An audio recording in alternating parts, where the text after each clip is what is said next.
प्राची मुंह बनाते हुए कहती है, यार कौन मैडी कौन रोजी, तू किसकी बात कर रही है लावण्या?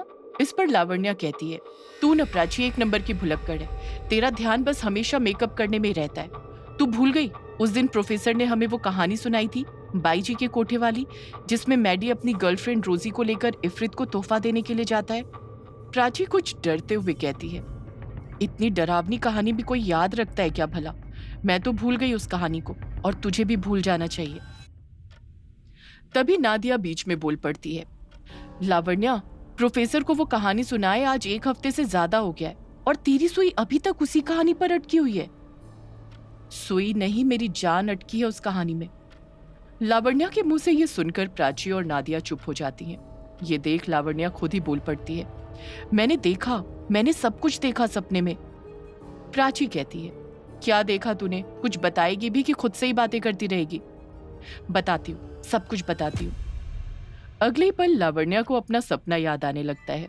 वो ठीक उस पल में चली जाती है जब वो मायावी लड़की अपने सड़े हुए होंठ काटकर दूसरे अच्छे होंठ लगाने के बाद कस के हंसे जा रही थी। अंधेरे कमरे के अंदर उसकी शैतानी हंसी गूंज रही थी। उस मायावी लड़की के मुंह से ढेर सारे छोटे छोटे सांप के बच्चे निकलने लगे थे। वो सांप के बच्चे उस मायावी लड़की के मुंह से बाहर निकलते हुए उसके चेहरे के ऊपर की तरफ जाने लगे थे।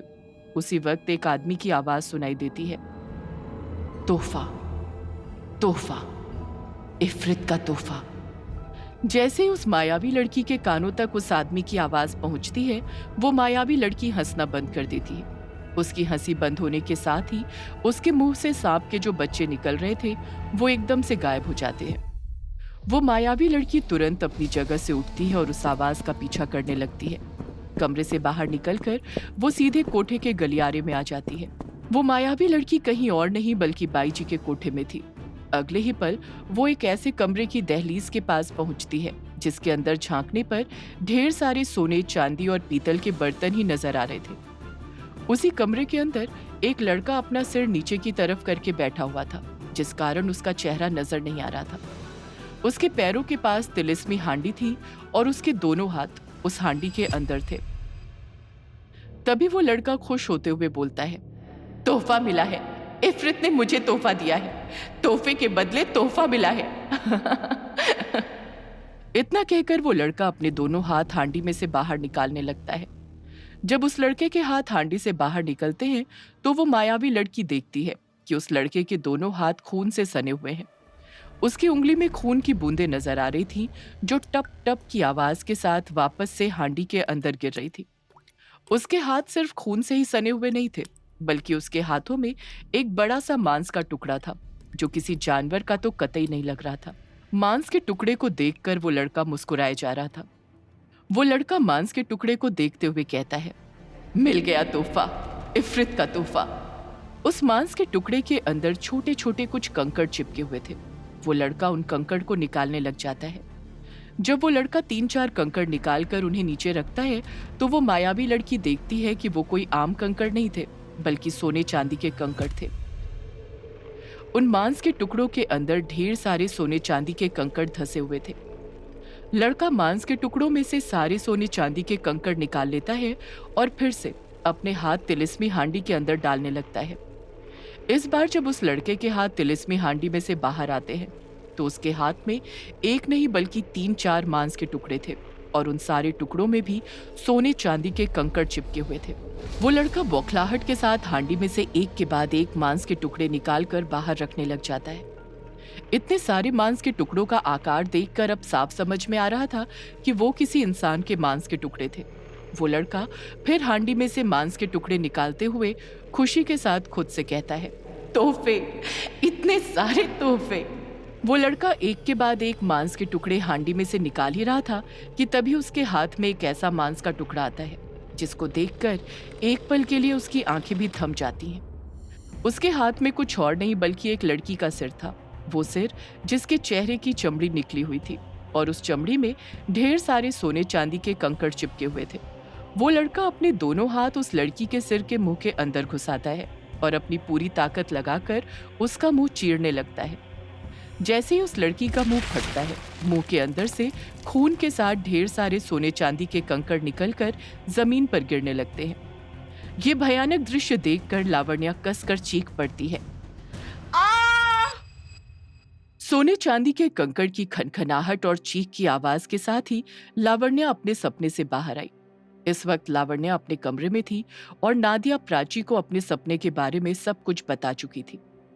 लावण्या अपनी बात खत्म करते हुए कहती है, मैं जानती हूँ वो लड़का कोई और नहीं बल्कि मैडी था, और उस तिलिस्मी हांडी के अंदर जिस लड़की के मांस के टुकड़े थे वो रोजी के थे।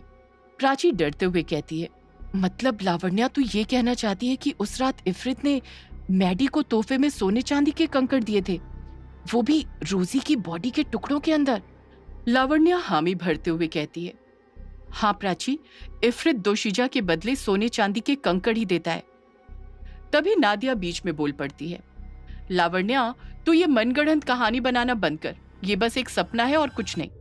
लावण्या ना में अपना सिर हिलाते हुए कहती है, नहीं नादिया, ना ही ये कोई मनगढ़ंत कहानी है, ना ही ये कोई सपना है, बल्कि हकीकत है। मैं सच कह रही हूं, मेरा यकीन कर। नादिया पलट कर कहती है, यकीन करूं? कैसे यकीन कर लूं लावण्या? एक बात बता, तूने मैडी को कभी देखा है? लावण्या चुप ही रहती है। नादिया फिर बोल पड़ती है, नहीं देखा ना, तो तू कैसे कह सकती है कि सपने में जिस लड़के को तूने देखा वो मैडी ही था? और तू ही तो कह रही थी ना कि तूने सपने में भी उसका चेहरा नहीं देखा, तो फिर? लावण्या झट से बोल पड़ती है, मानती हूं मैंने मैडी को कभी नहीं देखा, पर मैंने उस लड़के के खून से सने हाथ देखे थे, और उसके उल्टे हाथ की उंगली में वही निशान था जिसके बारे में प्रोफेसर ने बताया था। ये सुन नादिया और प्राची दोनों एक साथ पूछ पड़ती हैं, कैसा निशान? लावण्या जवाब देती है, उस लड़के के उल्टे हाथ के अंगूठे की बगल वाली उंगली के पीछे एक काली आग का निशान था, जैसा प्रोफेसर ने मैडी के बारे में बताया था। और जब वो लड़का उस हांडी में से मांस के टुकड़े निकाल रहा था तो वो निशान बार बार गोल्डन रंग में चमक रहा था। इतना ही नहीं, वो सिर जो उस लड़के ने उस हांडी में से निकाला था वो भी एक लड़की का सिर था जिसके होंठ गायब थे। और तू भी जानती है, जब मैडी वॉशरूम में गया था तो कोई रोजी के होंठ काट कर ले गया था। लावण्या के इस जवाब ने नादिया और प्राची को सोचने पर मजबूर कर दिया था, क्योंकि वो भी ये बात जानती थी कि प्रोफेसर ने मैडी की यही उंगली वाली निशानी बताई थी। नादिया कुछ सोचते हुए धीरे धीरे कहती है, अगर एक बार के लिए मैं मान भी लूं कि तेरा ये सपना सच है, तो फिर वो मायावी लड़की कौन थी जो किसी के होंठ अपने होठों पर लगा रही थी? लावण्या परेशान होते हुए कहती है, वही तो मेरे समझ नहीं आ रहा कि वो मायावी लड़की कौन है, पर इतना पता है वो जिसके होंठ लगा रही थी वो रोजी के ही होंठ थे। उतने सुंदर होंठ मैंने भी कभी नहीं देखे थे, जैसे दुनिया के सबसे सुंदर होंठ हो, बिल्कुल वैसे ही जैसे प्रोफेसर ने कहानी सुनाते वक्त बताया था।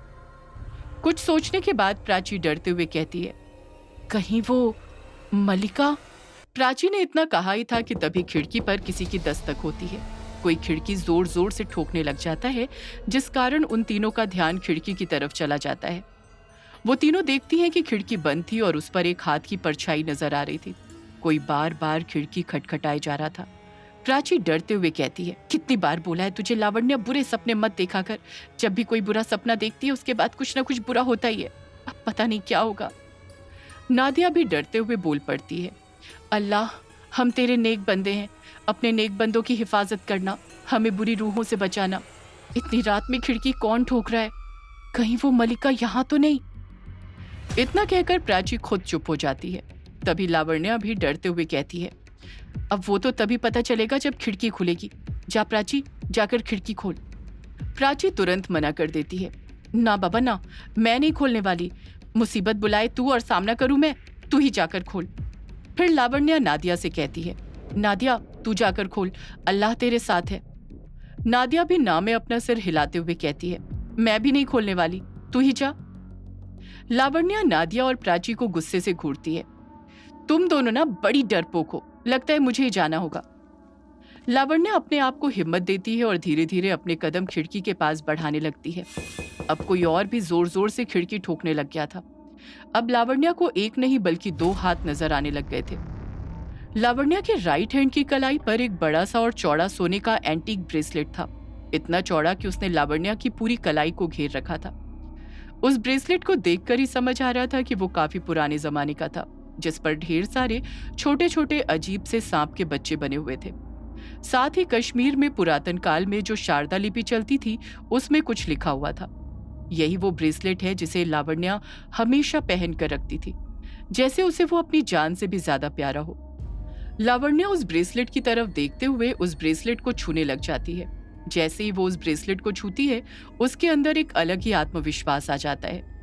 वो डर जो पहले उसके चेहरे पर नजर आ रहा था, अब वो गायब हो चुका था। प्राची डरते हुए कहती है, लावण्या, तुझे खिड़की के पास खड़े होने के लिए नहीं भेजा था। जल्दी खिड़की खोलना, वरना मैं तो हार्ट अटैक से ही मर जाऊंगी। हाँ हाँ, खोल रही हूँ। इतना कहकर लावण्या अपने हाथ आगे बढ़ाती है और खिड़की खोल देती है। जैसे ही वो खिड़की खोलती है, वो शॉक्ड रह जाती है। वो देखती है कि खिड़की के बाहर दीवार से जो पाइप सटा हुआ था, जो सीधा ऊपर की तरफ जा रहा था, उसी पाइप के सहारे सैम और भावेश लटके हुए थे। ये सैम ही था जो बार बार खिड़की ठोके जा रहा था। भावेश उसके पीछे था। लावण्या तुरंत सैम और भावेश को अंदर कर लेती है। जब नादिया और प्राची सैम और भावेश को देखती हैं, तो उनका डर कुछ कम हो जाता है। सैम, डोले शोले वाला जिम बॉय, जो अपनी मीठी चिकनी चुपड़ी बातों से कॉलेज की कई लड़कियों को पटाकर छोड़ चुका है। हमेशा टी शर्ट पहनकर अपनी बॉडी दिखाकर स्टाइल मारता रहता है। वहीं इससे उल्टा भावेश है, जो हमेशा ढीले कपड़े पहनता है अपनी तोंद छुपाने के लिए, पर उसमें भी छुप नहीं पाता। खाने का इतना शौकीन कि अगर कहीं फ्री का खाना मिले और पेट में जगह नहीं भी बची हो, तो चलकर पहले खाना पचाएगा और फिर और खाएगा। नादिया सैम और भावेश को गुस्से के साथ घूरते हुए कहती है, तुम दोनों इतनी रात को यहाँ क्या कर रहे हो? उसके साथ प्राची भी बोल पड़ती है, हाँ हाँ, क्या कर रहे हो? सैम नादिया और प्राची को घूरते हुए बड़े ताव के साथ कहता है, ये तुम दोनों हम दोनों से पूछ रही हो कि हम इतनी रात में यहाँ क्या कर रहे हैं? भूल गई आज बैठक थी, महफिल सजनी थी। नादिया अपने सिर पर हाथ रखते हुए कहती है, अरे इस लावण्या के चक्कर में मेरे तो दिमाग से ये बात ही निकल गई थी कि आज बैठक है। प्राची तुरंत बोल पड़ती है, बैठक है तो क्या हुआ? इस तरह कोई खिड़की से आता है क्या? भावेश बीच में बोल पड़ता है, तो क्या गर्ल्स हॉस्टल में सामने से आते? अगर वार्डन हमें देख लेती तो तुम तीनों तो बच जाती, पर हमारी जिंदगी के तो एल लग जाते ना। वैसे तुम दोनों इतना गुस्सा क्यों कर रही हो? ये पहली बार थोड़ी ही है जो हम खिड़की से आ रहे हैं। हम तो बैठक के लिए हमेशा इसी खिड़की से आते हैं ना। यही खिड़की तो हमारा दरवाजा है। प्राची कुछ कहती है, उससे पहले ही नादिया बोल पड़ती है, तू ये सब छोड़ भावेश, ये बता वो मेरी वाली ब्रांड लेकर आया है ना? भावेश अपने कंधे पर टंगे काले बैग को उतारते हुए कहता है, हाँ लेकर आया हूँ, उसी वजह से तो देर हो गई। इतना कहकर भावेश बैग में से 3-4 बॉटल निकालने लगता है। उन बॉटल्स के चारों तरफ न्यूज़पेपर्स के टुकड़े लिपटे हुए थे। प्राची कहती है, ये क्या, तू बियर की बॉटल्स को न्यूज़पेपर में क्यों लपेट कर लाया है? भावेश कहता है, यार वो जो बंदा ब्लैक में बेचता है ना, वो ऐसे ही देता है, पेपर में लपेट कर। प्राची तुरंत एक बॉटल उठाते हुए कहती है, अच्छा हुआ ले आए, मेरा तो कब से गला सूख रहा है। नादिया भी एक बॉटल उठा लेती है। तभी लावण्या की नजर उस बॉटल पर जो न्यूज़पेपर से लिपटी हुई थी, उस पर पड़ती है और वो तुरंत नादिया के हाथ से उस बॉटल को छीन लेती है। नादिया गुस्से के साथ कहती है, ये क्या हरकत है लावण्या? लावण्या कुछ जवाब नहीं देती, बस एक टक बॉटल पर लिपटे न्यूज़पेपर को ही देखती रहती है। अगले ही पल लावण्या हैरानी के साथ खुद से बड़बड़ाते हुए कहती है, नहीं, ये कैसे हो सकता है? ये इम्पॉसिबल है। आखिर ऐसा क्या देख लिया था लावण्या ने उस न्यूज़पेपर में? जानने के लिए सुनिए इफ़रित की मलिका का अगला एपिसोड।